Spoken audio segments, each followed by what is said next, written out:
Good morning dear students.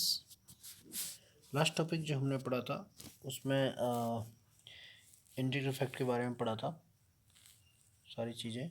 आज अपन study करेंगे hydrogen bond के बारे में। हाइड्रोजन बॉन्ड क्या है, कितने प्रकार का होता है, कौन कौन से एग्जाम्पल्स हैं, क्या इसके अनुप्रयोग हैं, इन सारी चीज़ों की स्टडी हम इस टॉपिक के अंदर अपन करेंगे। तो हम चलते हैं हाइड्रोजन बॉन्ड। इंट्रोडक्शन।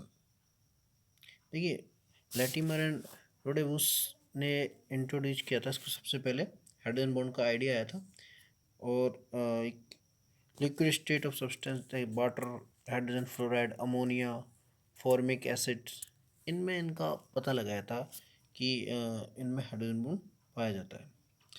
अब देखिए डेफिनेशन, हाइड्रोजन बॉन्ड क्या है। एन इलेक्ट्रोस्टैटिक अट्रैक्शन फोर्स, एक ये जो है ये हाइड्रोजन बॉन्ड है, एक स्थिर वैद्युत आकर्षण बल होता है।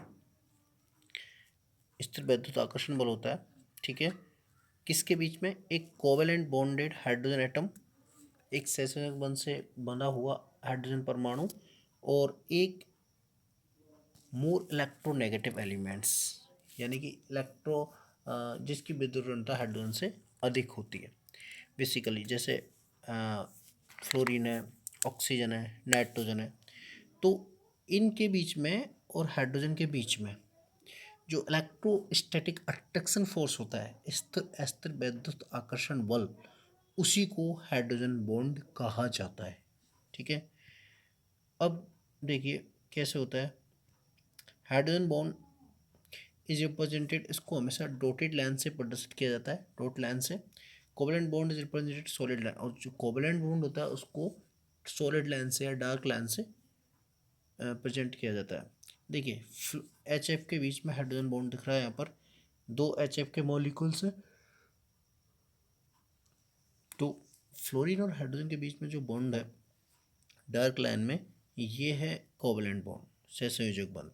और हाइड्रोजन और एफ के फ्लोरीन के बीच में जो बॉन्ड बना है डॉटेड लाइन से जो शो हो रहा है, ये है हाइड्रोजन बॉन्ड, ठीक है। तो hydrogen bond is weaker as compare to a covalent bond. ये है एक कमजोर बंध होता है, दुर्बल बंध होता है सहसंयोजक बंध की तुलना में, जिसकी बॉन्ड एनर्जी 2 से 10 किलो कैलोरी पर मोल होती है ओनली, ठीक है। जिसकी बॉन्ड एनर्जी 2 से 10 किलो कैलोरी पर मोल होती है। और ये जो कोवलेंट बॉन्ड है उसकी होती है 50 से 100 किलो कैलोरी पर मोल। अब देखिए कंडीशन फॉर हाइड्रोजन बॉन्ड, क्या क्या कंडीशन होती हैं हाइड्रोजन बॉन्ड के लिए। तो hydrogen atoms should be link to a highly electronegative atoms. पहली कंडीशन है कि जो हाइड्रोजन एटम है वो एक हाई इलेक्ट्रोनेगेटिव यानी अधिक विद्युत ऋणात्मक परमाणु से एक तो कहते हैं अटैच रहना चाहिए। जैसे अधिक विद्युत ऋणात्मक परमाणु कौन से हैं? फ्लोरीन है, ठीक है, ऑक्सीजन है, नाइट्रोजन है, ये हाईली इलेक्ट्रोनेगेटिव एलिमेंट्स, तो इनसे उस लिंक रहना चाहिए या जुड़ा हुआ होना चाहिए। सेकेंड है the size of electronegative atoms should B small. जो इलेक्ट्रोनेगेटिव एलिमेंट्स हैं या एटम्स हैं उनकी जो साइज है वो छोटी होनी चाहिए, है ना, स्मॉल साइज होनी चाहिए। अब देखिए टैप्स, कितने प्रकार का होता है हाइड्रोजन बंध। तो बेसिकली जो हाइड्रोजन बंध है वो दो प्रकार का होता है, इंटरमोलिकुलर हाइड्रोजन बॉन्ड और इंट्रामोलिकुलर हाइड्रोजन बॉन्ड। पर हिंदी की बजाय इनको इंग्लिश में ही अपन याद रखेंगे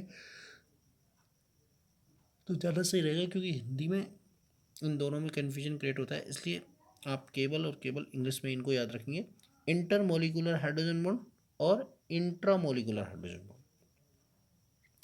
इंटरमोलिकुलर जो हाइड्रोजन बॉन्ड है इसको देखते हैं अपन। This type of bonding is between two or more same or different molecules, ठीक है। ये जो बंध है, इस प्रकार का जो बंध है, दो या दो से अधिक सेम समान या भिन्न भिन्न मॉलिक्यूल्स के अंदर होता है जब combine together to form a dimer. जब ये दोनों कंबाइन होकर के एक डायमर का फॉर्म करते हैं या फिर पॉलीमर बनाते हैं, and lead to phenomena called association, यानी कि एक तरह से जुड़ के, है ना, दोनों आपस में जुड़ के डायमर या पॉलीमर बनाते हैं मॉलिक्यूल्स। भिन्न भिन्न जो मॉलिक्यूल्स हैं, दो अलग अलग मॉलिक्यूल्स हैं, वो मॉलिक्यूल्स सेम भी हो सकते हैं, ठीक है, और सेम भी हो सकते हैं वो मॉलिक्यूल्स, और अलग भी हो सकते हैं। वो जुड़ के एक डायमर और एक तरह से पॉलीमर का फॉर्मेशन करते हैं। जैसे अब यहाँ पे देखिए NH3 है, ठीक है। NH3 के 3 मॉलिक्यूल्स हैं, तीनों तीनों एक दूसरे के साथ अटैच है। इंटरमोलिकुलर हाइड्रोजन बॉन्ड का एग्जाम्पल है। तो नाइट्रोजन और हाइड्रोजन के बीच में जो बंध है वो है इंटरमोलिकुलर हाइड्रोजन बॉन्ड, ठीक है। इन तीनों में देख रहे हो, तीनों मॉलिक्यूल्स में। एक और देखिए, थोड़ा सा इसको बड़ा कर लेते हैं अपन। अब देखिए इसमें जो ये नाइट्रोजन और हाइड्रोजन है, इसके बीच में ये जो बॉन्ड है, डॉटेड लाइन से जिसको अपन प्रदर्शित कर रहे हैं, ये इंटरमोलिकुलर हाइड्रोजन बॉन्ड है। तो ये एक तरह से एसोसिएशन बना रहे हैं, है ना, संगुणन जिसको बोलते हैं, जुड़ करके एसोसिएशन का फॉर्मेशन कर रहा है। तो हाइड्रोजन और नाइट्रोजन के बीच में जो बॉन्ड है वो है इंटरमोलिकुलर हाइड्रोजन बॉन्ड। ओके, और देख लीजिए, और एग्जाम्पल अपन देख सकते हैं HF का। देख लीजिए HF मॉलिक्यूल्स, भिन्न भिन्न HF मॉलिक्यूल्स जुड़ करके ये भी एक पॉलीमर्स का फॉर्मेशन कर रहे हैं, ठीक है।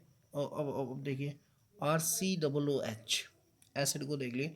RCOOH के मॉलिक्यूल्स, ये दोनों मॉलिक्यूल्स जुड़ करके क्या बना रहे हैं, डाइमर बना रहे हैं यहाँ पर, ठीक है। RCO डबल बॉन्ड O और OH, ठीक है। इधर RC डबल बॉन्ड OH, ये आपस में डायमर का फॉर्मेशन कर रहे हैं। ये एसिड है, एसिड लेकिन हाइड्रोजन बॉन्ड के कारण ये डायमर बना रहा है। और तो पैरानाइट्रोफिनॉल है, इसको देख लीजिए, विद इंटरमोलिकुलर हाइड्रोजन। पैरानाइट्रोफिनॉल है, ये भी इंटरमोलिकुलर हाइड्रोजन बॉन्ड से आपस में जुड़ा हुआ है। तो intermolecular hydrogen bond increase the boiling points of the compound and also it's solubility in water. ये जो इंटरमोलिकुलर हाइड्रोजन बॉन्ड है, ये बॉइलिंग पॉइंट को, या अपन बोल सकते हैं इसको क्वथनांक, क्वथनांक को बढ़ाते हैं। किसी भी यौगिक के क्वथनांक को बढ़ाते हैं तथा उसकी जो सॉल्युबिलिटी है उसको भी इंक्रीज करते हैं। वाटर में सॉल्युबिलिटी उनकी बढ़ती जाती है। तो ये था intermolecular hydrogen bond. Thank you so much. Next जो है इंटरमोलिकुलर, उसको नेक्स्ट टॉपिक में अपन स्टडी करेंगे। Thank you.